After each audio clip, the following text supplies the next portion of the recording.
A Kingdoms Ballad. Paris, 1919.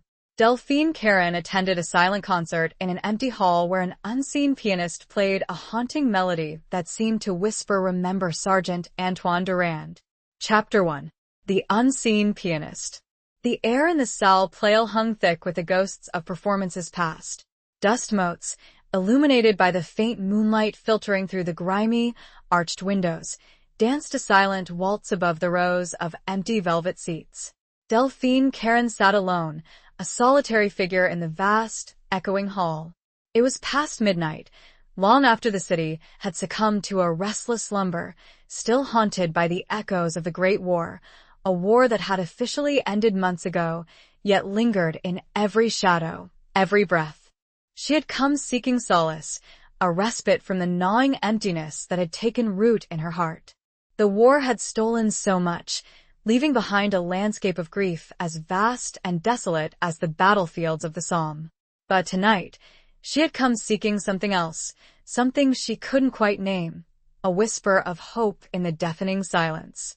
The invitation, slipped beneath her door earlier that evening, had been cryptic, Salle Pleyel. Midnight. For those who remember. No signature, no explanation, just those stark words, printed on a piece of paper that felt strangely cold to the touch. Delphine, a woman who had once filled her days with the vibrant social whirl of Parisian society, now found herself drawn to the shadows, to the places where memories lingered like the scent of long dead roses. She wrapped her worn shawl tighter around her shoulders, a futile attempt to ward off the chill that seeped from the very stones of the building. The hall was a mausoleum of sorts, a monument to a world that had vanished in the flames of war. She had attended countless concerts here before the war, glittering affairs filled with laughter and the rustle of silk gowns. Now, only silence reigned. Suddenly, a single note pierced the quiet, a pure, crystalline sound that vibrated through the very floorboards. Delphine held her breath, her heart quickening. The note was followed by another, and then another, slowly weaving a melody that was both achingly beautiful and profoundly sad. It was a sonata, a piece she vaguely recognized but couldn't quite place, a melody that seemed to tug at the edges of her memory. The music swelled, filling the hall with a torrent of emotion. It spoke of loss, of longing, of a love that had been cruelly snatched away. Delphine closed her eyes, letting the music wash over her, feeling the tears prick at her eyelids. She couldn't see the pianist. The stage was shrouded in darkness, a black void that swallowed the light. But she could feel him, his presence a palpable force in the room. The melody shifted, becoming more urgent, more desperate. It was a cry for help, a plea for remembrance. And then, within the intricate tapestry of notes, Delphine heard a subtle, almost imperceptible whisper, woven into the very fabric of the music. It was a name, repeated over and over again, a name that sent a jolt of recognition through her very core.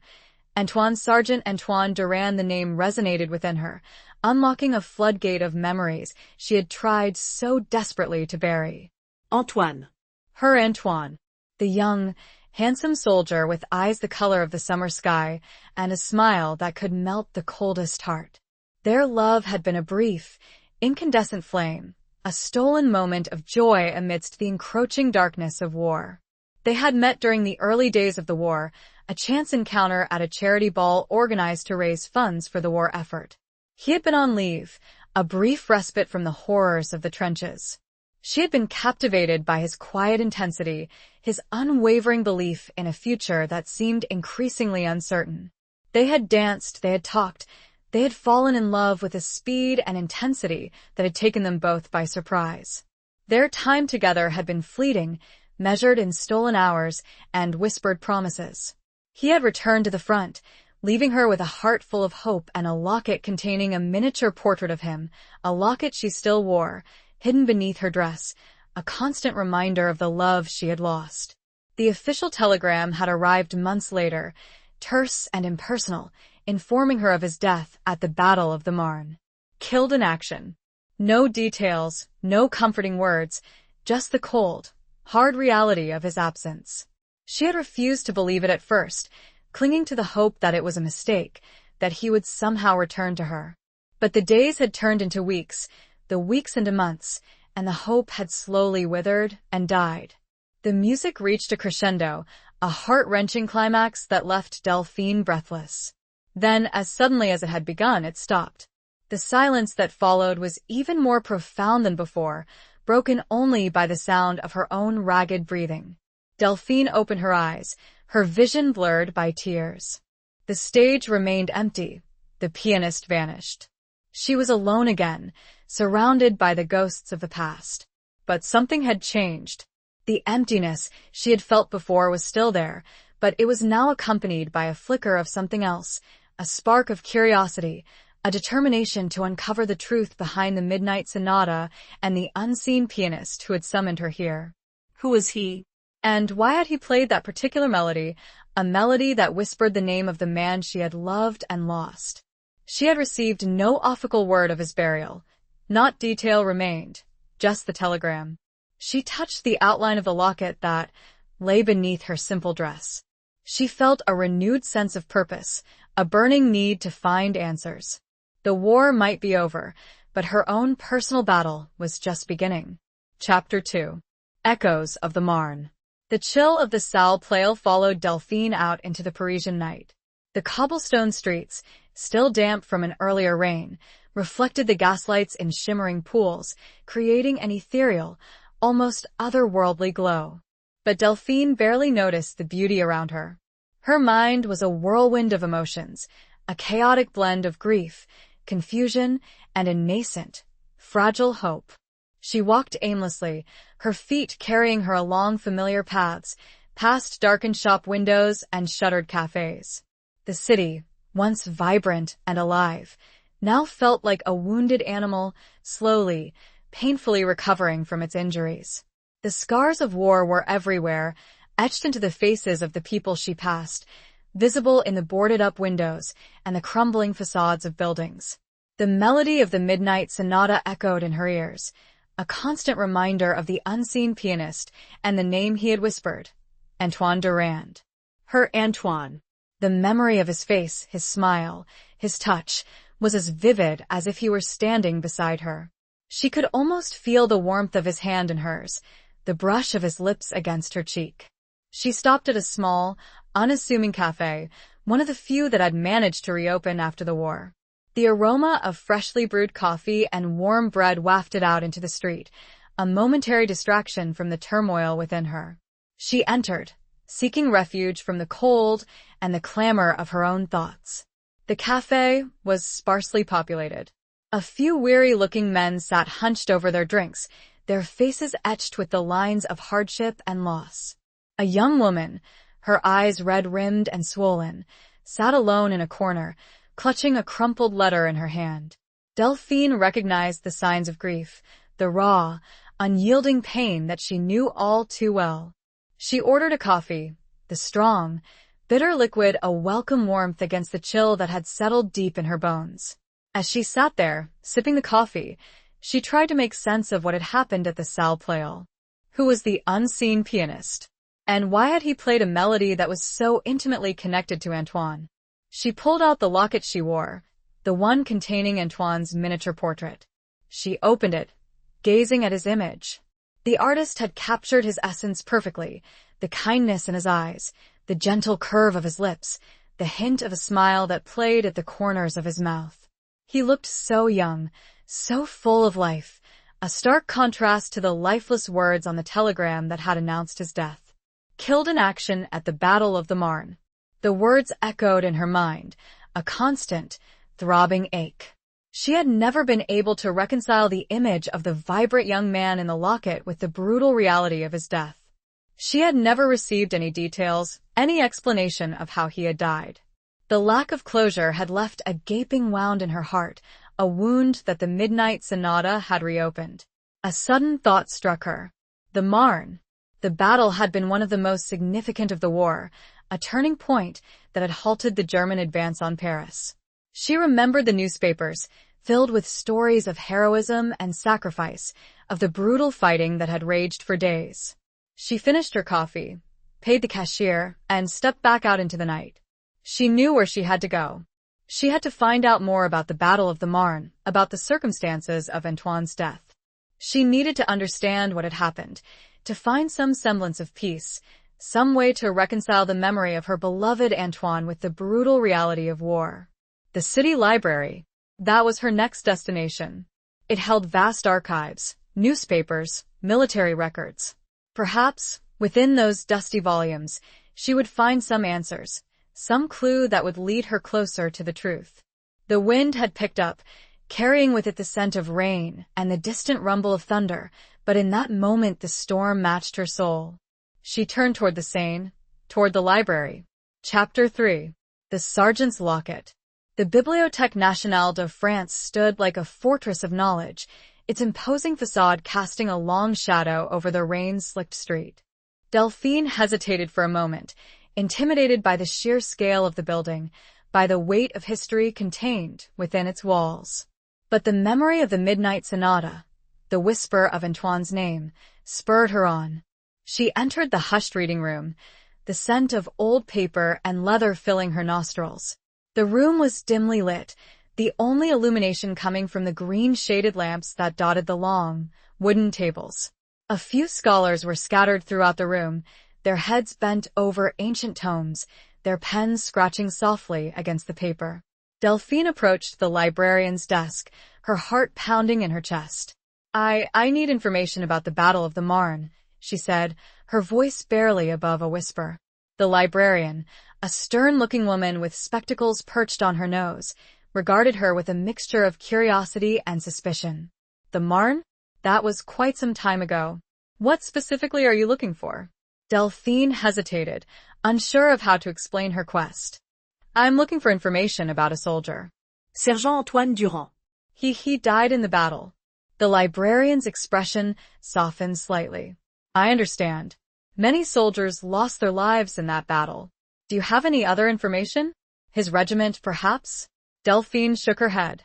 I don't know. The telegram didn't say. Just Sergeant Antoine Durand. Killed in action. The librarian sighed. It will be like searching for a needle in a haystack, mademoiselle. But I will do what I can. She disappeared into the labyrinthine stacks, leaving Delphine alone with her thoughts. While she waited, Delphine pulled out Antoine's locket again.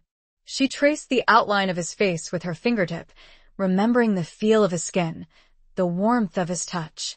The locket was more than just a piece of jewelry, it was a tangible link to her past, a reminder of the love she had lost. She noticed something she hadn't seen before. On the back of the locket, etched in tiny, almost invisible letters, were the initials AD. And beneath them, a series of numbers, 155th RI. Her heart skipped a beat. 155th RI. The 155th Infantry Regiment. She had a clue, a starting point. This small, seemingly insignificant detail had been hidden in plain sight all this time, a secret message from the past. The librarian returned, her arms laden with a stack of newspapers and military records. I found some information about the 155th Infantry Regiment, she said. They were heavily involved in the Battle of the Marne. I also found some casualty lists, but they are extensive. Delphine's hands trembled as she reached for the documents. She spent hours poring over the faded newsprint and the cramped handwriting, her eyes scanning the endless lists of names. The sheer scale of the losses was overwhelming, a stark reminder of the brutal cost of war. She found accounts of the battle, descriptions of the fierce fighting, the desperate charges, the relentless shelling. She read stories of heroism and sacrifice, of men who had fought and died for their country. But she found no mention of Antoine. As the hours passed, Delphine's hope began to dwindle. She was starting to feel that her search was futile, that she was chasing a ghost. But then, as she was about to give up, she saw it. In a small, almost unnoticeable paragraph at the bottom of a casualty list, she found his name. Durand Antoine. Sergeant. 155th RI killed in action, September 8, 1914. There it was, confirmation of his death, the date, the place. But there was something else, a small detail that caught her eye. Next to his name, in parentheses, was a single word, missing. Missing. Not confirmed dead. Missing. A flicker of hope ignited within her, a tiny spark in the darkness. Missing. It wasn't a confirmation of death, it was a question mark, an ambiguity that left room for doubt, for possibility. The word, while ominous, also provided a sliver of hope, a reason to continue searching, a reason to believe that perhaps, just perhaps, the telegram had been wrong. He might still, however unlikely, be alive, and even if he was not, there was now a story, a mystery to the nature of his death that begged to be solved. She carefully closed the locket and looked up at the arches of the ancient building. Chapter 4. Whispers in the Ward. The word missing clung to Delphine's mind like a stubborn burr. It was a seed of doubt, a whisper of possibility in the deafening silence of loss. It wasn't a confirmation, but it wasn't a denial either. It was a question mark, a mystery that demanded to be solved. She left the library, the first rays of dawn painting the Parisian sky with hues of pink and gold. The city was slowly waking up, the streets coming alive with the sounds of vendors hawking their wares, the rumble of delivery trucks, the chatter of early risers. But Delphine was oblivious to the bustle around her. Her mind was focused on one thing, finding out what had happened to Antoine. Missing. The word implied that his body hadn't been recovered, that he had vanished without a trace. But where? And how? Had he been taken prisoner? Had he been wounded and left for dead? Or had something else happened, something even more inexplicable? She knew she needed help. She couldn't do this alone. She needed someone who knew the war, someone who understood the chaos and confusion of the battlefield. She needed someone who could help her navigate the labyrinthine world of military records and official reports. She thought of Madame Dubois, a woman she had met during her volunteer work at a military hospital during the war. Madame Dubois had been a nurse, tending to the wounded and dying with a quiet strength and compassion that Delphine had admired. She had seen the horrors of war firsthand. She had witnessed the suffering and the loss.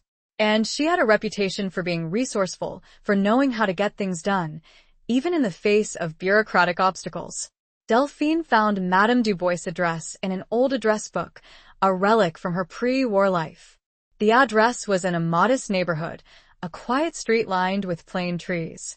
She found the building, a 3-story brick structure with a faded green door, and climbed the stairs to the second floor. She knocked on the door, her heart pounding in her chest. After a moment, the door opened, revealing a woman with graying hair pulled back in a tight bun, and eyes that held both weariness and wisdom. "Madame Dubois?" Delphine asked. The woman nodded. "Yes. Can I help you? My name is Delphine Caron. We met at the hospital during the war. I need your help." Madame Dubois studied her for a moment, her gaze sharp and penetrating. Then, her expression softened. "Delphine, yes, I remember you. Come in, child." Come in. Delphine entered the small apartment, the air filled with the scent of lavender and old books. The room was simply furnished, but it had a cozy, welcoming feel. Madame Dubois gestured to a worn armchair. "Sit down, Delphine. Tell me what's troubling you." Delphine sat down, her hands clasped tightly in her lap. She told Madame Dubois about the Midnight Sonata, about the unseen pianist, about the name whispered in the music, Antoine Durand. She told her about the locket, about the initials and the regimental number, about the discovery in the library that he was listed as missing. Madame Dubois listened patiently, her eyes never leaving Delphine's face. When Delphine had finished, she sat in silence for a moment, her brow furrowed in thought. "Missing," she said softly. "That can mean many things. It could mean he was captured. It could mean he deserted. It could mean he was simply lost in the chaos. But there's a chance he could still be alive?" Delphine asked, her voice filled with a desperate hope. Madame Dubois sighed. "There's always a chance, child. But it's a slim one." After all this time she paused, then a thought seemed to spark in her wise eyes. There were hospitals, field hospitals, everywhere during the war. Many were makeshift. Record-keeping was not always perfect. "You think he might have been taken to a hospital?" "It's possible. Wounded men were often moved quickly, sometimes without proper documentation. He could have been misidentified, lost in the system. She paused. There was a sanatorium outside of Paris that specialized in treating soldiers with shell shock. Many men were sent there, men who were lost in their own minds, men who couldn't remember who they were. A new possibility, a new avenue of inquiry. Delphine felt a surge of adrenaline. This sanatorium, do you know its name? It was called Val de Grace, Madame Dubois said. But I warn you, Delphine, it's a place of sadness. Many of those men were beyond help. Despite the warning, Delphine felt a renewed sense of purpose. She had to go to Val de Grace. She had to see if, by some miracle, Antoine was there. Even if he wasn't, perhaps she could find someone who remembered him, someone who could shed some light on his fate. She stood and thanked Madame Dubois, who made her promise to be careful. The older woman looked at her, a glimmer of something unreadable in her eyes. As Delphine stepped out into the hall, she felt she might have found her first ally, a whisper of fate to guide her journey. Chapter 5. A Shattered Promise. The journey to Val de Grace was a somber one. Delphine took a local train, the carriages filled with a mixture of weary commuters and farmers heading to market. The landscape outside the window was a blur of green fields and rolling hills, a stark contrast to the grim reality that awaited her. As the train approached the sanatorium, Delphine could see it in the distance, a sprawling complex of stone buildings surrounded by high walls and barbed wire. It looked more like a prison than a hospital, a place where broken men were hidden away from the world. She arrived at the gate, a heavy iron structure guarded by a stern-looking man in a uniform. She explained her purpose, her voice trembling slightly, and showed him Antoine's locket, the initials and regimental number, her only proof of connection. The guard was initially reluctant, but after some persuasion and a small bribe discreetly slipped into his hand, he agreed to let her in. He warned her, however, that the sanatorium was not a pleasant place, that she should be prepared for what she might see. Delphine entered the grounds, the silence broken only by the rustling of leaves in the wind and the distant cries of birds. The air was heavy with a sense of despair, a palpable weight that pressed down on her. She was led to the main building, a large, imposing structure with long, dark corridors. The walls were painted a dull, institutional green, and the air smelled of disinfectant and something else, something indefinable, a scent of decay and hopelessness. She was taken to the office of the director, a Dr. Moreau, a man with cold, calculating eyes and a demeanor that exuded authority. He listened to her story with a detached, almost clinical interest, his gaze fixed on the locket she held in her hand. "Sergeant Durand," he said, his voice devoid of emotion. "Yes, I remember the name. He was brought here after the Marne. He was severely traumatized." Delphine's heart leaped with a mixture of hope and dread. Is he still here?" Dr. Moreau hesitated. He was. But he escaped. Escaped? The word struck Delphine like a physical blow. Escaped? When? How? Several months ago. He simply vanished. We searched for him, of course, but he was never found. Delphine felt a wave of disappointment wash over her. She had come so close, only to have her hopes dashed again. But the word escaped also intrigued her. It suggested a will to live, a refusal to be confined, a spark of the Antoine she remembered. Can I see his records?" she asked. "Anything that might help me understand what happened to him?" Dr. Moreau hesitated again. "The records are confidential." But given the circumstances, he relented, unlocking a drawer in his desk and pulling out a thin, worn file. Delphine opened the file, her hands trembling. The records were sparse, a collection of medical notes, observations, and evaluations. They painted a picture of a man deeply scarred by war, a man suffering from severe shell shock, amnesia, and bouts of intense anxiety. There were descriptions of his behavior: withdrawn, unresponsive, often staring into space for hours. There were notes about his nightmares, his screams in the night, his constant muttering of a single word: Delphine. Delphine's heart ached at the image of her beloved Antoine, reduced to a shadow of his former self, his mind shattered by the horrors he had witnessed. But the fact that he remembered her name, that he had clung to that memory, gave her a renewed sense of hope. She found a small, crumpled piece of paper tucked into the back of the file. It was a drawing, a crude sketch of a woman's face. The face was familiar. It was her own. Beneath the drawing, in shaky, almost illegible handwriting, were the words, "Must find her. Promise." A promise. He had remembered their promise, the vow they had made to each other before he had returned to the front. A promise to find each other, no matter what. Tears streamed down Delphine's face as she clutched the drawing to her chest. He hadn't forgotten her. He had escaped, not to run away, but to find her. He was out there, somewhere, searching for her just as she was searching for him. The shattered promise, as represented by his escape and current situation, became the driving force. She had to find him, to fulfill the promise they both shared, before it became too broken to piece together. Chapter 6. The Widow's Veil. Delphine left Val de Grace with a renewed sense of determination, but also with a heavy heart. The image of Antoine, lost and alone, haunted her. She knew the odds were stacked against her, that finding him in the vast, war-torn landscape of France would be like searching for a single grain of sand on a beach. She returned to Paris, the city now seeming even more indifferent to her plight. She wandered the streets, her eyes scanning the faces of the people she passed, searching for a flicker of recognition, a hint of the man she loved. She found herself drawn to the places they had frequented together, the small cafe where they had shared their first kiss, the park where they had strolled hand in hand, the bridge over the Seine where they had made their promises. But these places, once filled with joy and laughter, now only echoed with the emptiness of his absence. She remembered a woman Antoine had mentioned, a Madame Sophie Moreau, no relation to the sanatorium director, a widow who lived in a small village near the Marne. Antoine had spoken of her with affection, saying that she had been like a mother to him, that she had taken care of him when he was a boy. Delphine decided to seek her out.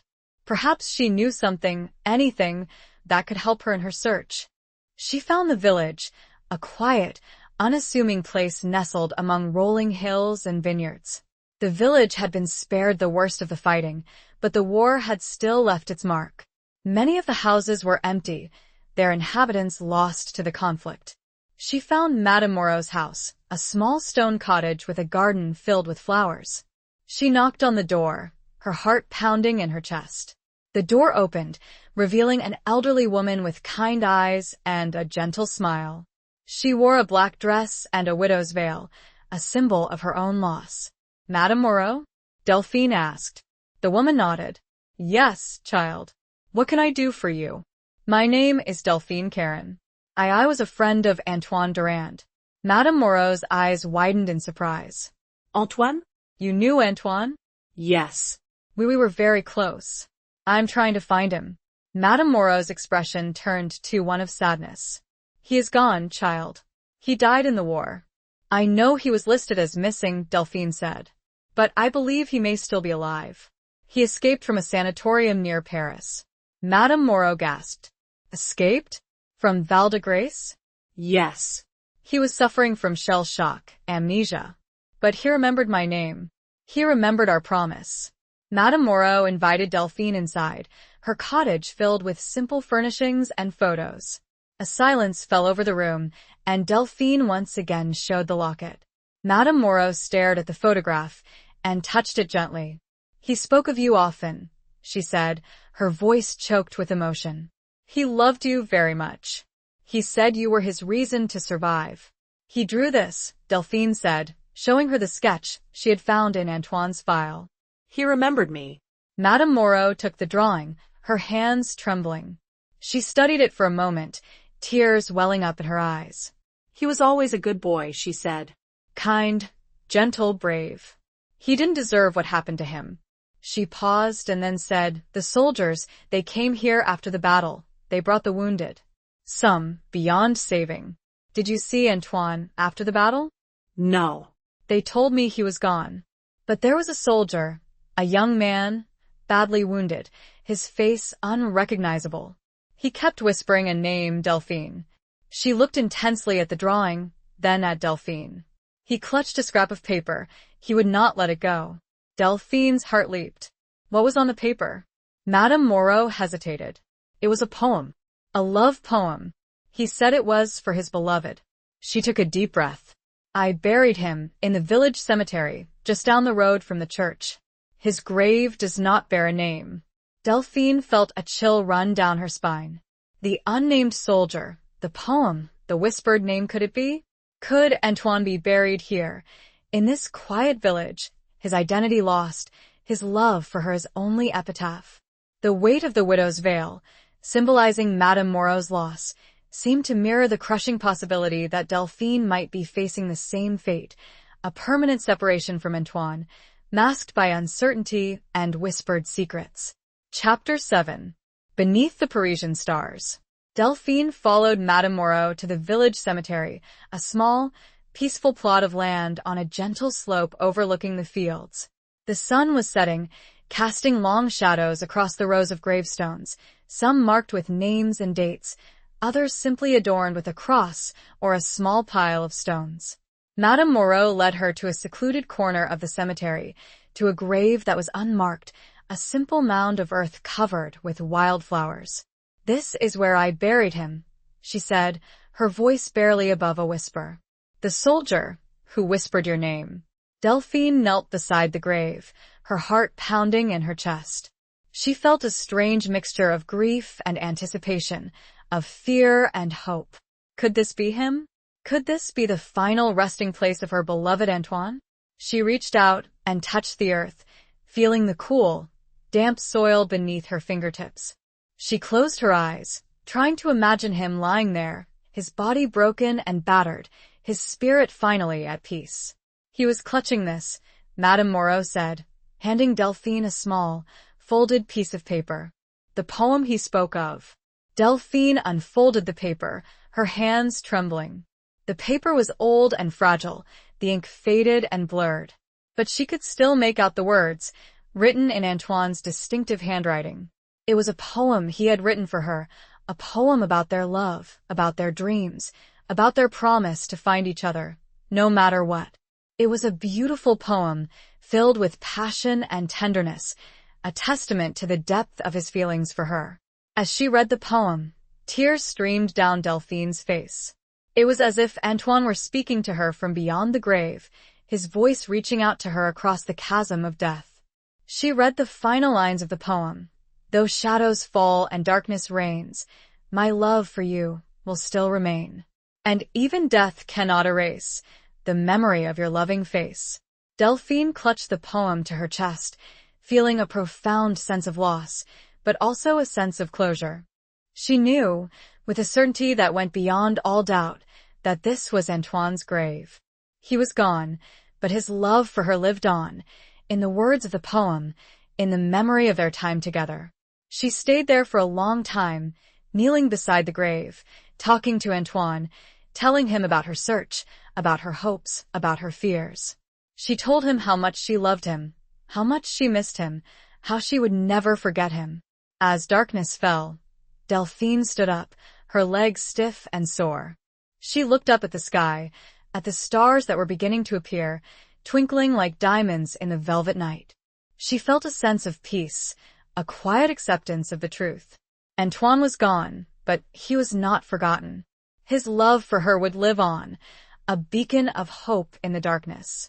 She turned to Madame Moreau, who was standing silently nearby, her face etched with sadness. Thank you, Delphine said. For everything. Madame Moreau nodded. He was a good man, she said. He deserved to be remembered. Delphine left the cemetery, walking back towards the village. She knew she had to return to Paris, to continue her life, to find a way to move on. But she would never forget Antoine, never forget their love, never forget the promise they had made to each other. As she walked, she looked up at the Parisian stars, the same stars that Antoine had gazed upon, the same stars that had witnessed their love. She felt his presence, a gentle whisper in the night, a reminder that even in the darkest of times, love endures. She knew now. She had found him, not in life, but in memory, in the place where he last drew breath, near the place they'd planned a life together. She was no longer searching. She had found his resting place and a way forward. Chapter 8. The Spy's Revelation. Back in Paris, Delphine found herself at a crossroads. The discovery of Antoine's grave had brought a measure of closure, but it had also left her with a profound sense of emptiness. She had fulfilled her promise. She had found him, but it was not the ending she had hoped for. She resumed her volunteer work at the military hospital, tending to the wounded soldiers who continued to arrive, their bodies and minds scarred by the war. The work was demanding, both physically and emotionally, but it gave her a sense of purpose, a way to channel her grief into something positive. One evening, as she was tending to a young soldier who had lost his leg in the fighting, she overheard a conversation between two nurses. They were talking about a man, a former intelligence officer, who was rumored to have a vast knowledge of the war, of the secret operations, of the men who had disappeared without a trace. The man's name was Captain Dubois, no known relation to Madame Dubois, the nurse, and he was said to be living in seclusion, a recluse haunted by his past. He was also rumored to be difficult to approach, a man who guarded his secrets jealously. Delphine's interest was piqued. An intelligence officer. Someone who might have known Antoine, someone who might have information about his disappearance, about the circumstances of his death. Even if Antoine was truly gone, finding out more felt like a necessary step. She decided to seek him out. She knew it was a long shot, that the chances of him knowing anything about Antoine were slim. But she had to try. She had to exhaust every possibility, every avenue of inquiry. She found Captain Dubois' address in a military directory, a small apartment in a rundown neighborhood on the outskirts of Paris. She climbed the stairs to the 3rd floor, her heart pounding in her chest. She knocked on the door, her hand trembling. After a moment, the door opened, revealing a man with haunted eyes and a face etched with the lines of hardship and regret. He was older than she expected, his hair graying, his shoulders slumped. "Captain Dubois?" Delphine asked. The man nodded, his gaze wary and suspicious. Who are you? "What do you want?" "My name is Delphine Caron. I am looking for information about a soldier." Sergent Antoine Durand. He died in the Battle of the Marne. Captain Dubois' expression changed, a flicker of recognition in his eyes. "Durand, I knew Durand." Delphine's heart leaped with hope. You did? What do you know about him? Captain Dubois hesitated. "He was a good soldier. Brave, resourceful. He was one of my men." "Your men?" Delphine asked. "What does that mean?" Captain Dubois sighed. "I was in intelligence. I ran a network of spies, informants. Durand was one of my best agents." A spy. Antoine had been a spy. This was a revelation, a twist in the narrative that Delphine had not anticipated. It explained his disappearance, the secrecy surrounding his death. It also made her question everything she thought she knew about him. "Well, what kind of work did he do?" Delphine asked. "Dangerous work," Captain Dubois said. "He infiltrated enemy lines, gathered information, passed messages. He was invaluable." "But he was killed at the Marne?" Captain Dubois shook his head. "That's what we were told. But I never believed it. There was no body, no evidence. Just a report." A lie. Delphine felt a surge of adrenaline, a renewed sense of hope. "A lie? What do you mean?" Captain Dubois looked at her, his eyes filled with a mixture of pain and regret. Durand was on a mission, a highly classified mission. He was betrayed. He was supposed to be extracted, but something went wrong. The extraction failed. Failed? But who betrayed him? Captain Dubois hesitated. "I don't know. I tried to find out, but I was blocked at every turn. The truth was buried. Too many powerful people wanted it to remain hidden." He took out a small, locked box and rummaged within. He handed Delphine a folded, yellowed piece of paper. "This was found tucked in his boot, after we were told he'd perished." "Take it." "It's all I have left of him." Delphine unfolded the paper. It was coded. But woven within this seemingly random assemblage of letters, one word stood out in plain text: Veronique. The revelation of Antoine's secret life as a spy, the betrayal, and the mysterious name Veronique opened up a new, dangerous chapter in Delphine's quest, a chapter filled with intrigue, deception, and the possibility that the truth about Antoine's fate was far more complex and dangerous than she had ever imagined. Chapter 9. Letters from the Front. The name Veronique echoed in Delphine's mind, a haunting melody that refused to fade. Who was she? A lover? A fellow spy? A betrayer? The possibilities swirled in her head, each one more unsettling than the last. Delphine decided to return to Madame Moreau's cottage, to the place where Antoine had spent his childhood, to the woman who had been like a mother to him. Perhaps she knew something, anything, that could shed light on the mystery of Veronique. She found Madame Moreau in her garden, tending to her flowers. The elderly woman greeted her with a sad smile, her eyes filled with a mixture of grief and resignation. Delphine told her about her meeting with Captain Dubois, about the revelation that Antoine had been a spy, about the betrayal, about the name Veronique. Madame Moreau listened patiently, her expression unchanging. When Delphine had finished, she sat in silence for a moment, her gaze fixed on the distant hills. "Veronique," she said softly. "Yes, I know the name." Delphine's heart leaped with anticipation. "Who is she?" Madame Moreau hesitated. "She was a friend of Antoine's. They grew up together here in the village. They were inseparable." "Were they lovers?" Delphine asked, her voice barely above a whisper. Madame Moreau shook her head. "No. Not in that way. They were like brother and sister. They shared a bond, a deep connection. But it was not romantic. But could she have been involved in his work? Could she have been a spy, too?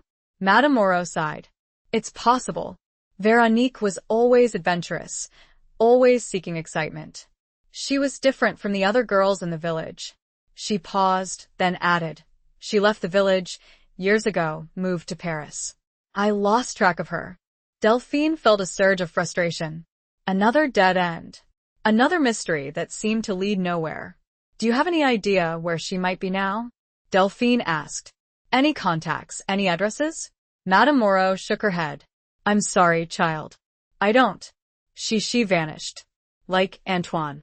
Delphine felt a sense of despair, a feeling that she was chasing shadows, that the truth was always just out of reach. As she was about to leave, Madame Moreau stopped her. Wait, she said. There's something I forgot to give you. She went inside the cottage and returned with a small wooden box. These were Antoine's things, she said. His letters, his personal belongings. I kept them, hoping that one day he would return. Delphine took the box, her hands trembling. She opened it, her heart pounding in her chest. Inside were stacks of letters, tied together with ribbon, and a few small trinkets, a pocket knife, a worn leather-bound book, a silver coin. The letters were from Antoine, written during his time at the front. Delphine began to read them, her eyes scanning the faded ink, her heart aching with each word. The letters were filled with descriptions of his life in the trenches, the horrors he had witnessed, the camaraderie he had shared with his fellow soldiers. But they were also filled with his love for her, with his dreams of a future together, with his unwavering belief in their promise. As she read, she came across a letter that mentioned Veronique. It was a brief mention, a casual reference to a childhood friend. But it confirmed what Madame Moreau had said. They were close, like siblings. She continued to read, searching for any other mention of Veronique, any clue that might shed light on her role in Antoine's life. Then she found it. In a letter written just weeks before his disappearance, Antoine mentioned Veronique again. This time, the tone was different. It was guarded, secretive. I met with V. Today, he wrote. She has information. Dangerous information. I don't trust her completely, but I have no choice. I have to follow this lead. Delphine's heart skipped a beat. This was it. This was the connection. Veronique was involved, somehow, in Antoine's disappearance. She was the key to unlocking the mystery. The letter ended abruptly, as if Antoine had been interrupted. There was no further mention of Veronique, no explanation of the dangerous information. Delphine felt a surge of determination. She had to find Veronique. She had to find out what she knew, what role she had played in Antoine's fate. The letters, a tangible link to Antoine's past, had provided a crucial clue, a path forward in her increasingly dangerous quest.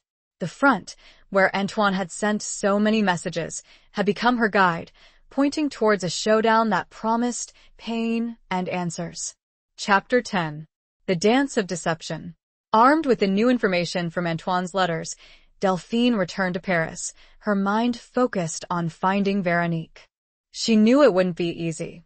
Veronique had vanished years ago, and the city was a vast, anonymous place, a labyrinth of secrets and hidden identities. She started her search by revisiting Captain Dubois, hoping he might have some information about Veronique, some contact, some lead, however tenuous. She found him in his apartment, the room filled with the stale smell of tobacco and regret. He listened to her story, his expression unchanging. "Veronique," he said, his voice raspy. "Yes, I remember her. She was involved in some of Antoine's operations. She had connections." "Connections? To whom?" Delphine asked. Captain Dubois hesitated. "To certain circles. Powerful circles. People who operate in the shadows. Spies? Informants? More than that," Captain Dubois said. "People who control things. People who make things happen." "Do you know where she is now?" Delphine asked. Captain Dubois shook his head. No. "She disappeared after Antoine's mission went wrong." She went underground. "She's good at hiding." Delphine felt a surge of frustration. Another dead end. But she refused to give up. "There must be something," she said. "Some clue, some contact, some way to find her." Captain Dubois thought for a moment, his brow furrowed in concentration. "There was a woman," he said. "A dancer. At the Moulin Rouge. She was a friend of Veronique's. They worked together sometimes." A dancer at the Moulin Rouge. A glimmer of hope. It was a long shot, but it was the only lead she had. Delphine went to the Moulin Rouge, the famous cabaret, a symbol of Parisian nightlife, a place of glitter and glamour, but also of secrets and hidden agendas. She found the dancer, a woman named Celeste, a striking beauty with fiery red hair and eyes that had seen too much. Celeste was initially reluctant to talk, her gaze wary and suspicious. But Delphine persisted, telling her about Antoine, about his disappearance, about the name Veronique. Celeste's expression changed, a flicker of recognition in her eyes. "Veronique," she said softly. "Yes, I knew her. We were close. Do you know where she is now?" Delphine asked. Celeste hesitated. "I haven't seen her in years. She disappeared. After the incident." "The incident?" Delphine asked. "What incident?" Celeste looked around, as if checking for eavesdroppers. "It was dangerous," she said. "Veronique was involved in something. Something big. Something that went wrong." "Antoine's mission?" Delphine asked. Celeste nodded. "Yes." She was working with him. She was supposed to help him. But something happened. Someone betrayed them. "Who?" Delphine asked. "Who betrayed them?" Celeste shook her head. "I don't know. I just know it was someone powerful. Someone untouchable." She paused, then looked directly at Delphine. "She told me, if anything happened, to give this to the one person Antoine truly loved, the one he mentioned in a coded note." Celeste handed Delphine a small, intricately carved wooden box. Delphine took the box, her hands trembling. She opened it, revealing a single, folded piece of paper, with a drawing of a familiar musical note. It was a key. Not a physical key, but a key to understanding the coded messages, using the musical notes as a cipher. The dance of deception that had surrounded Antoine's life, and perhaps his death, was starting to reveal its depths. Veronique, through Celeste, had provided a way to decipher the truth, a truth that promised to be as dangerous as the world of espionage Antoine had inhabited. Chapter 11. A Stolen Kiss in the Ruins. Delphine returned to her small apartment, the wooden box clutched tightly in her hand. The cipher, a musical key to Antoine's coded messages, felt like a lifeline, a connection to the man she had lost, and a path, however dangerous, to the truth. She spent hours poring over the coded message Captain Dubois had given her, the one found in Antoine's boot. Using the musical key, she painstakingly deciphered the message, letter by letter, note by note. The message was fragmented, incomplete, but it revealed enough to send a chill down her spine. It spoke of a meeting, a rendezvous, a betrayal. It mentioned a name, a code name, Le Corbeau the Raven. Le Corbeau. The Raven. The betrayer.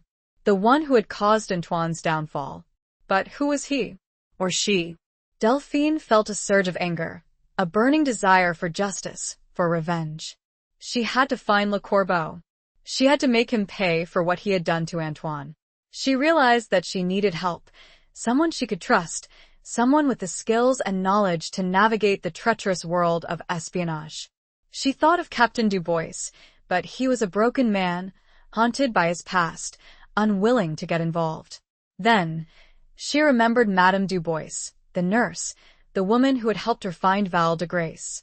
She had a reputation for being resourceful, for knowing how to get things done. And she had shown kindness and compassion, a rare quality in this world of shadows and deceit. Delphine sought out Madame Dubois, finding her at her small apartment, the air filled with the scent of lavender and old books. She told her about the cipher, about the coded message, about Le Corbeau. Madame Dubois listened intently, her eyes sharp and intelligent. When Delphine had finished, she nodded. "I will help you," she said. "But you must be careful, Delphine. This is a dangerous game. Le Corbeau is powerful and ruthless." Madame Dubois had contacts, connections from her time as a nurse, from her network of informants among the wounded soldiers and the hospital staff. She used those contacts to gather information about Le Corbeau, about his movements, about his associates. It took days, weeks, but slowly, painstakingly, they began to piece together a picture of Le Corbeau. He was a high-ranking official, a man with influence in the government, in the military, in the intelligence services. He was a master manipulator, a puppeteer pulling the strings from behind the scenes. They discovered that Le Corbeau was planning a meeting, a secret rendezvous with his associates, at an abandoned church on the outskirts of Paris, a place devastated by the war, its walls crumbling, its roof shattered. Delphine decided to go to the church, to confront Le Corbeau, to demand answers, to seek justice for Antoine. Madame Dubois tried to dissuade her, warning her of the danger, but Delphine was adamant. She went to the church at night, the moon casting long, eerie shadows across the ruins. The air was cold and damp, the silence broken only by the rustling of leaves and the distant hooting of an owl. She found Le Corbeau, surrounded by his henchmen, their faces hidden in the shadows. He was an imposing figure, tall and broad-shouldered, with a cold, cruel face. Delphine stepped out of the shadows, her heart pounding in her chest. "Le Corbeau," she said, her voice trembling but firm. "I know who you are. I know what you did to Antoine Durand." Le Corbeau turned to her, his eyes narrowing. "Who are you?" He sneered. "And how dare you accuse me?" "I am the woman he loved," Delphine said. "The woman he promised to return to. You betrayed him. You sent him to his death." Le Corbeau laughed, a cold, chilling sound. He was a fool. He trusted the wrong people. He motioned to his men. "Get rid of her." As the men advanced, a figure emerged from the shadows, a figure Delphine thought she'd never see again. Tall, with eyes the color of a summer sky, scarred but undeniably him, Antoine. He moved with practiced ease, disarming the men, his gaze never leaving Le Corbeau. "You were right to distrust Veronique, my love," Antoine said, his voice rough but familiar. "She was working for him all along." In the chaos, amid the fighting, Antoine pulled Delphine into the shelter of a crumbling wall. There, amidst the ruins, with danger swirling around them, he kissed her, a desperate, passionate kiss, a stolen moment of joy in a world of darkness. It was a kiss that reaffirmed their love, their promise, their survival. He was alive, but the battle was far from over. Chapter 12. The Price of Loyalty. The reunion with Antoine was a whirlwind of emotions: shock, relief, joy, and a lingering fear that it was all a dream. But the reality of their situation quickly set in. They were surrounded by enemies, trapped in a crumbling church, with Le Corbeau still at large. Antoine explained, in hurried whispers, how he had survived. He had been captured, tortured, but he had refused to betray his country, his fellow agents. He had eventually escaped with the help of a sympathetic guard and had been living in hiding, working to expose Le Corbeau and his network of spies. He had known about Delphine's search, had been following her progress, but he had been unable to contact her, fearing it would put her in danger. He had arrived at the church just in time, alerted by one of his contacts that Delphine was walking into a trap. The fight was short and brutal. Antoine, despite his injuries and his time in hiding, was a skilled fighter, his movements precise and deadly. Delphine, fueled by adrenaline and a fierce determination to protect the man she loved, fought alongside him, using a discarded piece of rubble as a weapon. They managed to subdue Le Corbeau's henchmen, but Le Corbeau himself escaped, disappearing into the night. Antoine turned to Delphine, his eyes filled with a mixture of love and concern. "Are you all right?" he asked. Delphine nodded, her body trembling from the exertion and the emotional shock. Yes. "But Veronique, you said she was working for him?" Antoine nodded, his expression grim. Yes. She was ambitious. She wanted power, influence. Le Corbeau offered her that. She betrayed me. She betrayed our country. Delphine felt a wave of sadness, a sense of betrayal. She had trusted Veronique, had believed in their shared connection to Antoine. But she had been wrong. Veronique had chosen a different path, a path of darkness and deceit. "We have to stop them," Delphine said. "Le Corbeau, Veronique, they can't get away with this." Antoine agreed. "But we need help. We can't do this alone." They decided to seek out Madame Dubois, the nurse who had helped them before. She had contacts, connections, she could provide them with the support they needed. They found Madame Dubois at her apartment, and they filled her in. Madame Dubois listened intently. When they'd finished, she said, "Le Corbeau is powerful, but he is not untouchable. I know people who have been wronged by him, people who are willing to fight." She contacted her network, a clandestine group of former soldiers, intelligence officers, and ordinary citizens who had been victims of Le Corbeau's treachery. They formed a plan, a daring operation to expose Le Corbeau and his network, to bring them to justice. The plan was risky, dangerous, but they had no choice. They had to fight for their country, for their freedom, for the memory of those who had been lost. They had to pay the price of loyalty, to uphold the values they believed in, even in the face of overwhelming odds. The price, they knew, could be their lives, but it was a price they were willing to pay. Antoine, having already seemingly paid that price, was resolute, and Delphine, transformed by her journey, stood by his side, ready to face whatever came next. Chapter 13. Shadows of the Past. The plan to expose Le Corbeau was set in motion. Madame Dubois, using her extensive network of contacts, arranged a meeting with a high-ranking government official, a man known for his integrity and his commitment to justice. They would present him with the evidence they had gathered, the coded messages, the testimonies of witnesses, the proof of Le Corbeau's treachery. But Le Corbeau was not idle. He knew that Delphine and Antoine were a threat, that they were closing in on him. He used his influence, his connections, to spread disinformation, to discredit them, to paint them as traitors, as enemies of the state. Delphine and Antoine found themselves hunted, pursued by Le Corbeau's henchmen, by the police, by the military. They had to go underground, hiding in the shadows, relying on the help of Madame Dubois and her network of loyal supporters. They moved from safe house to safe house, constantly on the run, never knowing when or where Le Corbeau might strike. The pressure was immense, the fear constant, but they refused to give up. One evening, as they were hiding in a deserted warehouse on the outskirts of Paris, Antoine revealed a secret from his past, a secret that had haunted him for years. "Before the war," he said, his voice low and filled with pain, "I was engaged to be married. To another woman." Delphine's heart sank. She had always known that Antoine had a past, that he had lived a life before he met her. But to hear about another woman, an engagement, it was a blow, a reminder that their love had been born in the midst of chaos and uncertainty. "Her name was Isabelle," Antoine continued. "We were very much in love. We were planning our future together. What happened? Delphine asked, her voice barely above a whisper. She died, Antoine said. A sickness. A fever. It was quick. Unexpected. I was devastated. Delphine reached out and took his hand, her heart aching for his loss. She could see the pain in his eyes, the shadow of a grief that had never fully healed. I blame myself, Antoine said.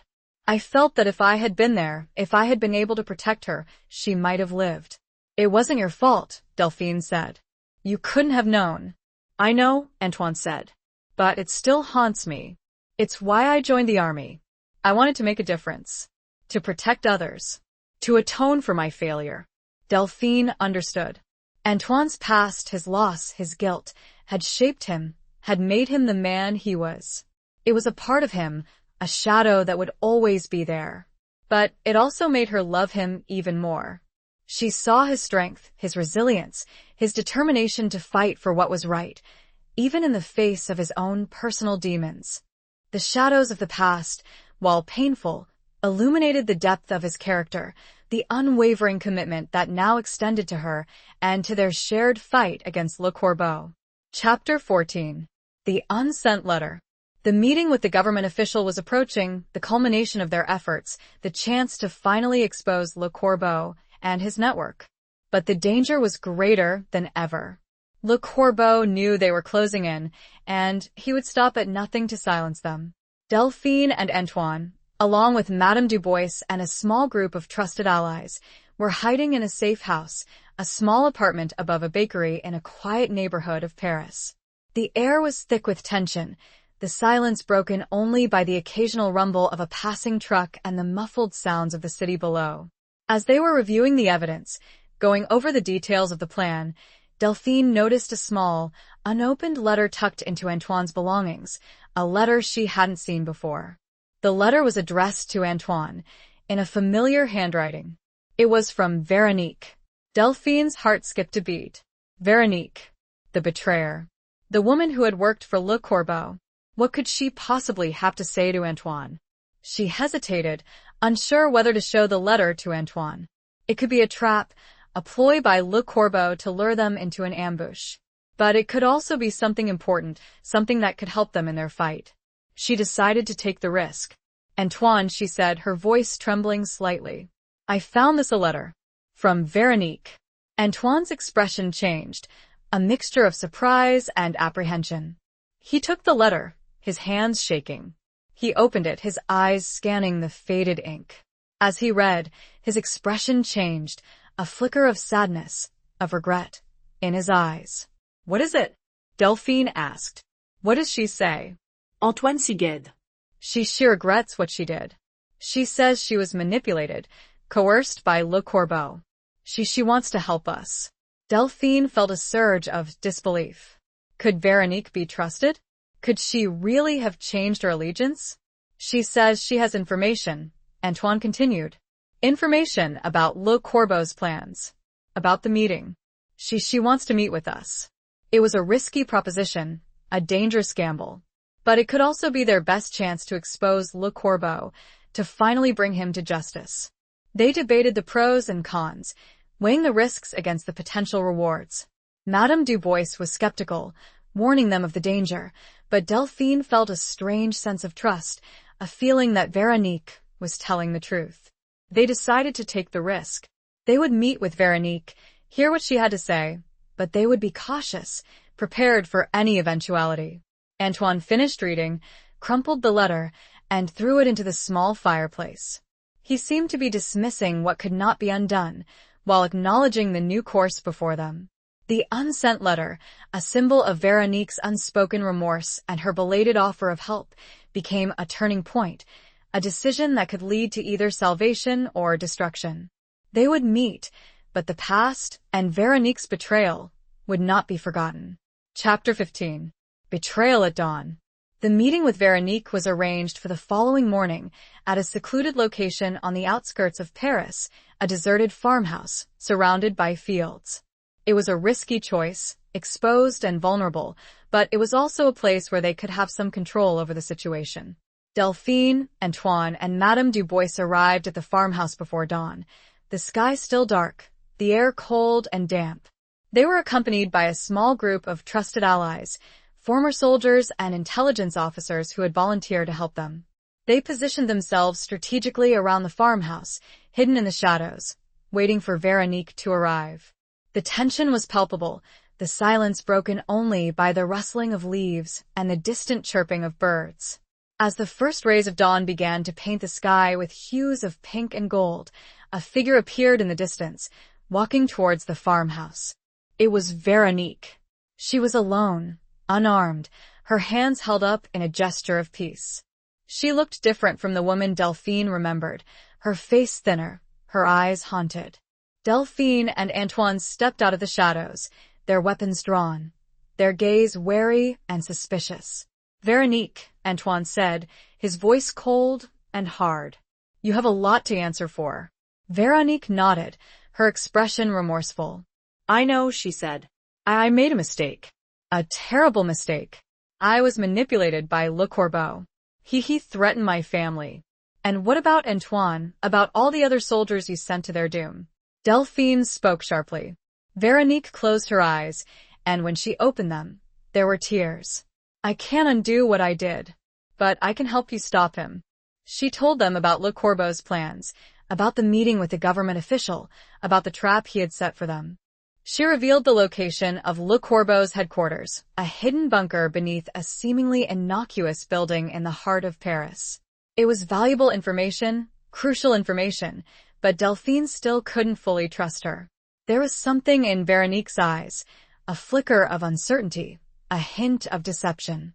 As Veronique was finishing her explanation, a shot rang out, shattering the silence. One of their allies fell to the ground, a bullet wound in his chest. They were under attack. Le Corbeau's men had found them. Chaos erupted. Gunfire filled the air, bullets whizzing past their heads. Delphine and Antoine returned fire, fighting back to back, protecting each other. Madame Dubois, despite her age, was a formidable fighter, her movements quick and precise. She took down one of Le Corbeau's men with a well-aimed shot. Veronique, caught in the crossfire, screamed and ducked for cover.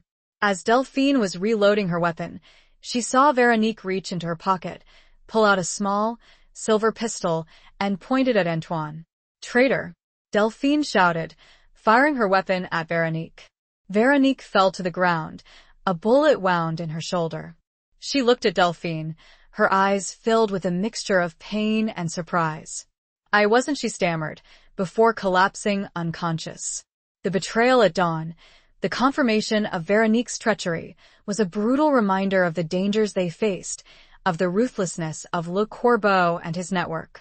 The fight was far from over, and the cost of victory was rising with each passing moment. Chapter 16. The Scars of Memory. The firefight at the farmhouse was short but intense. Le Corbeau's men, outnumbered and outgunned, were quickly defeated. But the victory was bittersweet. They had suffered casualties, and Veronique's betrayal had shaken them to their core. Veronique was still alive, but her wound was serious.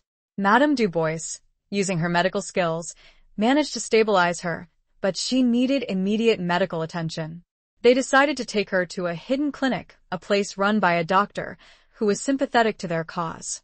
The doctor, a gruff but kind-hearted man, agreed to treat Veronique, but he warned them that her chances of survival were slim. As Veronique lay unconscious on the operating table, Delphine couldn't help but feel a pang of sympathy for her. Despite her betrayal, she was still a human being, a victim of Le Corbeau's manipulation, a casualty of war. Antoine, however, was less forgiving. He had trusted Veronique, had considered her a friend, and her betrayal had cut him deeply. He stood by the window, his gaze fixed on the distant horizon, his expression grim and unreadable. "She almost killed you," Delphine said, approaching him. Antoine nodded. "I know. I was a fool to trust her." "You weren't a fool," Delphine said. "You were kind. You saw the good in her, even when it wasn't there." Antoine sighed. "It doesn't matter now. She's gone. Or will be soon." He paused and turned back to Delphine. He cupped her face. What matters is you. I thought I'd lost everything once. I won't make that mistake again. Delphine leaned into his touch. They stayed at the clinic for several hours, waiting for news about Veronique's condition.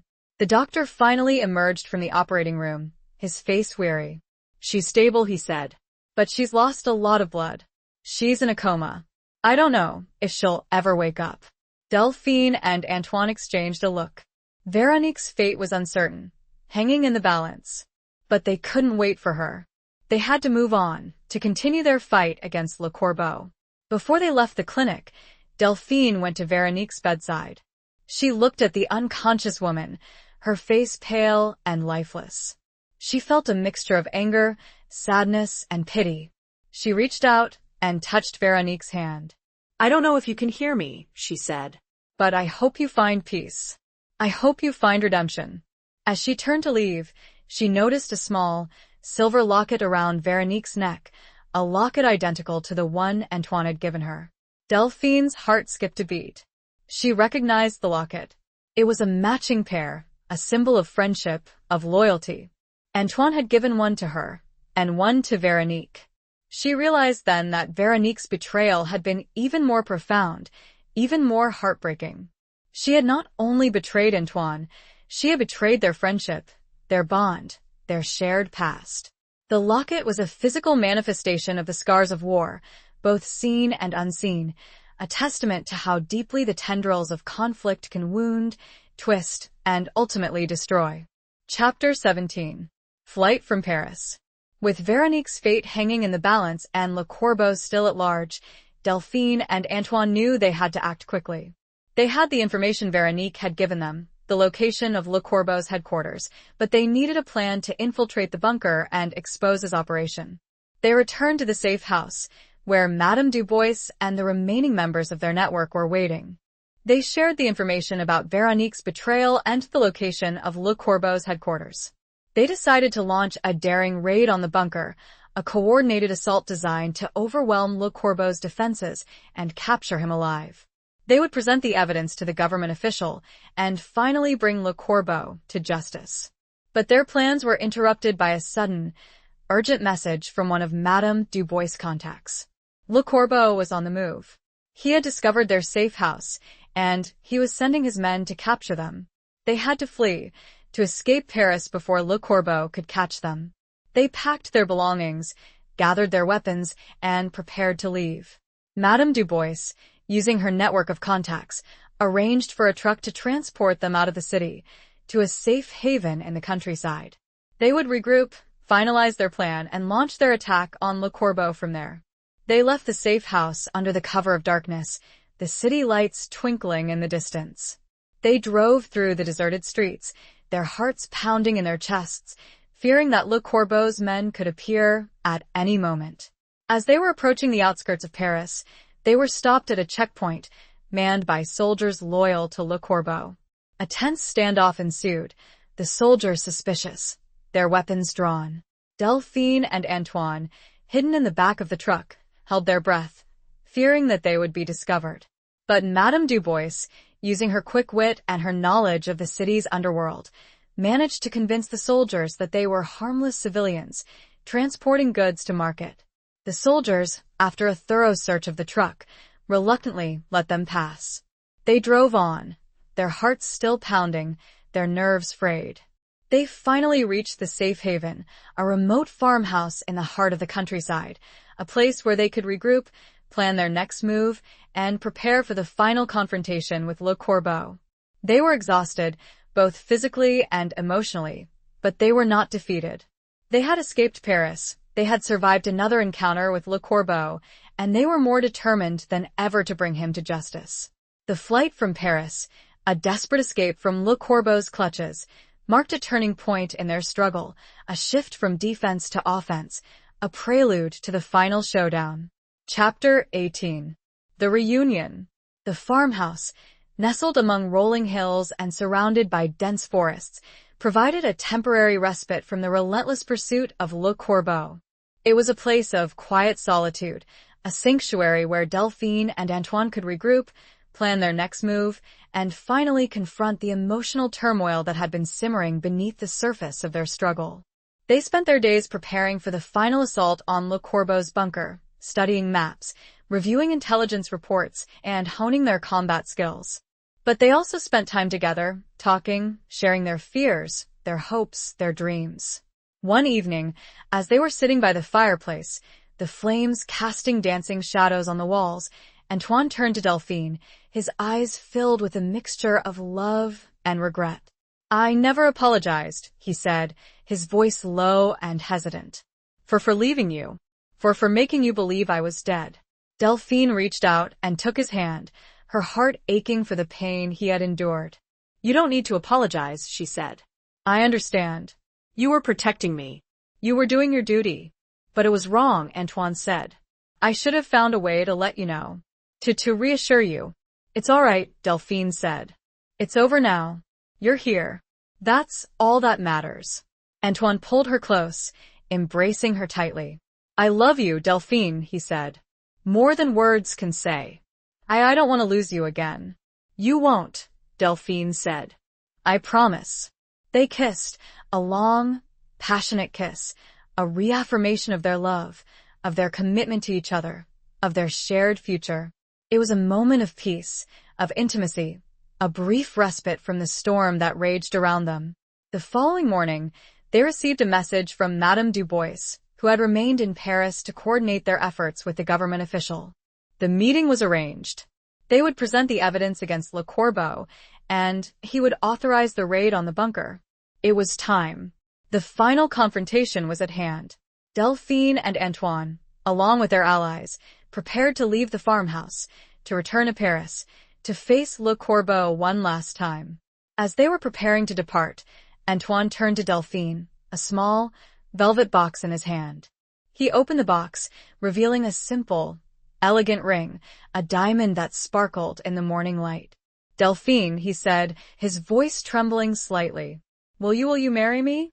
Delphine's eyes filled with tears, tears of joy, of relief, of love. "Yes," she said. "Yes, I will." Antoine slipped the ring onto her finger, a symbol of their love, of their commitment, of their hope for a future together, a future free from the shadows of war, a future filled with peace and happiness. The reunion, both emotional and physical, had culminated in a promise, a commitment that transcended the dangers they faced, a testament to the enduring power of love in a world torn apart by conflict. It was a promise they intended to keep, even if it meant facing death itself. Chapter 19. Truth in the Trenches. The return to Paris was fraught with tension. They traveled in disguise, using back roads and avoiding checkpoints, knowing that Le Corbeau's network was vast and his reach extended throughout the city.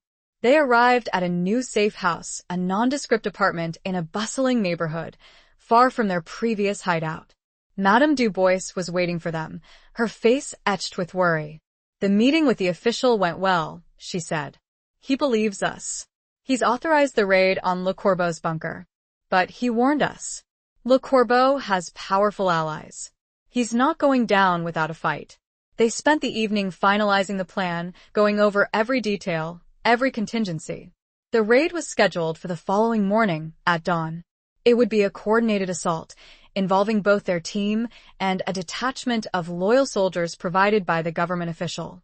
As night fell, Delphine and Antoine found themselves alone, the weight of the impending confrontation pressing down on them. They sat together, holding hands, their silence filled with unspoken fears and hopes. "I'm scared," Delphine admitted, her voice trembling slightly. Antoine squeezed her hand. "I know." "Me too. But we'll face it together. We always have." He pulled out a small, worn photograph, a picture of them taken during their brief time together before he had returned to the front during the early days of the war. They looked so young, so innocent, so full of hope. "We've come a long way," Antoine said, his voice tinged with sadness. "We've seen so much, lost so much. But we've also found something," Delphine said. "Something precious. Something worth fighting for." Antoine nodded. "Yes. We have." He leaned in and kissed her, a tender, loving kiss, a promise of a future that was still uncertain, but a future they would face together. The following morning, they assembled at a designated rendezvous point, a deserted warehouse near Le Corbeau's bunker. The soldiers, armed and ready, were waiting for them. The plan was simple but dangerous. They would infiltrate the bunker, using the information Veronique had provided, and capture Le Corbeau alive. They would then present him to the authorities, along with the evidence they had gathered, and expose his treachery to the world. They approached the bunker under the cover of darkness, the city still asleep. The entrance was hidden, disguised as an ordinary building, but they knew the secret passage, the hidden door that led to the underground labyrinth. They entered the bunker, their weapons drawn, their hearts pounding in their chests. The air was stale and damp, the silence broken only by the dripping of water and the faint hum of machinery. They moved through the corridors, cautiously, silently, aware that Le Corbeau's men could be anywhere. They encountered resistance, sporadic gunfire, but they were well prepared, well trained, and they quickly overcame the enemy soldiers. They finally reached Le Corbeau's office, a large, opulent room filled with maps, documents, and communication equipment.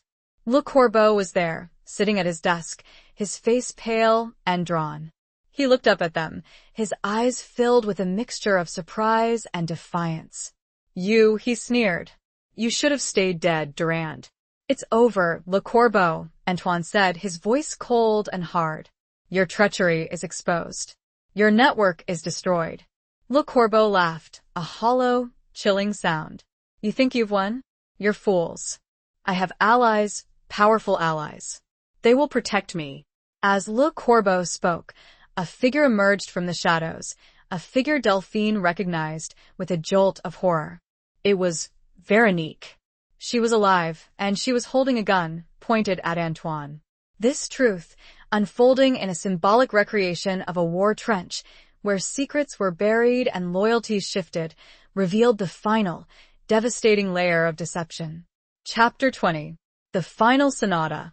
Veronique's reappearance was a shock, a cruel twist of fate that sent a wave of disbelief and despair through Delphine and Antoine. She was supposed to be in a coma, on the brink of death. But here she was, alive and armed, her eyes filled with a cold, calculating determination. "Veronique," Antoine stammered, his voice filled with disbelief. "But how?" Veronique smiled, a cruel, mocking smile. "Did you really think I was that weak? That I would succumb to a simple bullet wound?" "The doctor," Delphine began. "The doctor was persuaded to lie," Veronique said. "Le Corbeau has many friends, many resources. She had played them all along. The coma, the supposed remorse, the information about Le Corbeau's headquarters, it had all been a ruse, a carefully orchestrated deception." You used us," Delphine said, her voice trembling with anger and betrayal. "You used our trust, our love for Antoine to get to him." Veronique shrugged. "Love is a weakness, a vulnerability. I learned that a long time ago." "Why, Veronique?" Antoine asked. "Why are you doing this? We were friends, like brother and sister." Veronique laughed, a harsh, bitter sound. "Friendship? Loyalty? Those are illusions. Fairy tales for children. The only thing that matters is power. And Le Corbeau, he has power." Le Corbeau stood up, a smug expression on his face. "You are fools to trust her. She has always been loyal to me.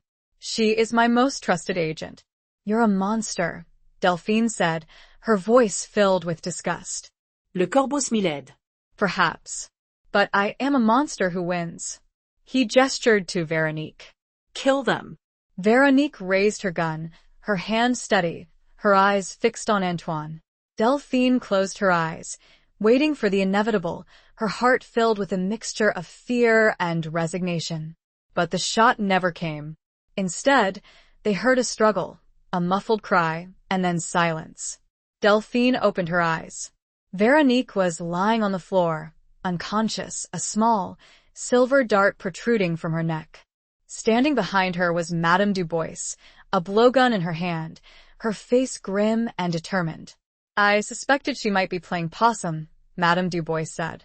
I learned a few tricks during the war. The soldiers, who had been held back by Veronique's threat, stormed into the room, capturing Le Corbeau and securing the bunker. Le Corbeau was finally defeated. His network was dismantled, his treachery exposed.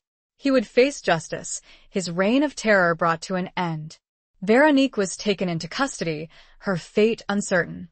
She would likely face trial for her crimes, her betrayal a stain that would never be erased. Delphine and Antoine, exhausted but relieved, left the bunker, stepping out into the morning light. The city was waking up, unaware of the battle that had been fought beneath its streets, unaware of the victory that had been won. They had survived. They had overcome betrayal, deception, and death. They had found each other again, their love tested and strengthened by the fires of war.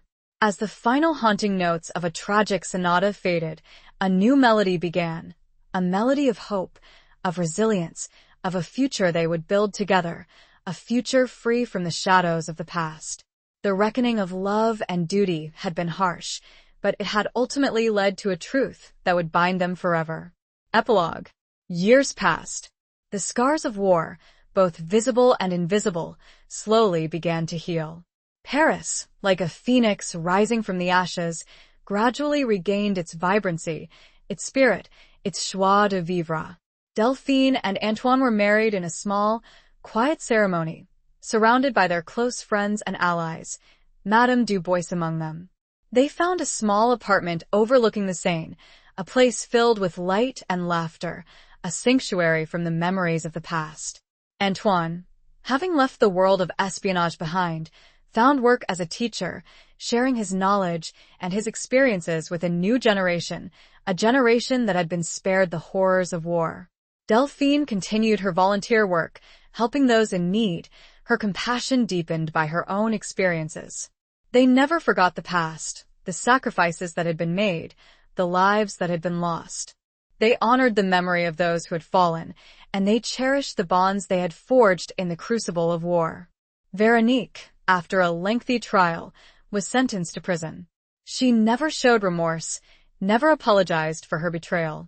Delphine and Antoine tried to put her out of their minds, to focus on their future, but her shadow lingered, a reminder of the darkness that lurked beneath the surface of even the most familiar faces.